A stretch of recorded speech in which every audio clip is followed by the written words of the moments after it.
Explainer learning is a very interesting topic. So let's just discuss some of the parameters of that. First of all, when we, and it certainly was true when I was running this program, and I think it's true now, that the way that we choose explainers is not to focus on that subset of like high school kids who already have made decisions that they're going to be scientists. They're already hot shots, they just do well in all the classes, they're all AP, they're all honors and that stuff. We actually don't focus on that particular section of high school kids. We choose kids that represent the Bay Area culturally. We choose kids that in some sense probably need to be at the Exploratorium to help them develop, that have personalities that really make them very good interpreters with the visitors. So in terms of like learning and pedagogy, there's no way that these kids are ever going to understand all there is to understand about the exhibits in the time that they're here. They come in like a tabula rasa. I mean, we choose them not to have science backgrounds. They come into the Exploratorium, there's a wealth of stuff to understand, and at that time I think they stayed with us for like 3 or 4 months. There's no way that's going to happen.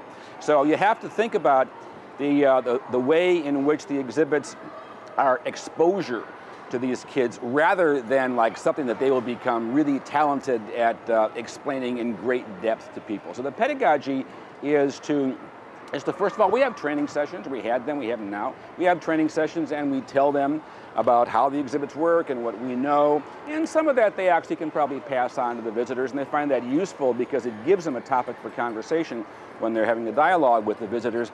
But the main thing we can do is to invite the explainers to do the same things that we ask the visitors to do, which is to explore. And so when some visitor is on the floor and goes and gets an explainer and says, what's this exhibit about? We train the explainers to say, let's find out together what it's about. Because I actually have used this a little bit, and I know that if you pick this thing up over here and put it there, then these wires go apart, and that's got something to do with charge. So we can have some discussion about that or try some other things. So we don't expect them, in terms of like the pedagogy, they're colleagues with the visitors. I mean, they actually work together on the exhibit. There's no way they're ever going to be authority figures, and like I said previously, we don't want them to be. So they actually do learn, but I just have to say also that in terms of the pedagogy, which is like what do they learn or what do we train them in some way, I think that we train them in life. I think that we actually train them about life, and that they have a job where they are given responsibilities like to set some exhibit up early in the morning or to ring the bell at closing and get people out of here, and we count on them to do that. So there is a sense of, we're going to treat you like an adult. I mean, you've got these responsibilities and we really expect you to carry them out. And there's a lot of socialization. I mean, they're in a crowd that's their own age, and that's, they're used to that from high school, but it's very different in the workplace.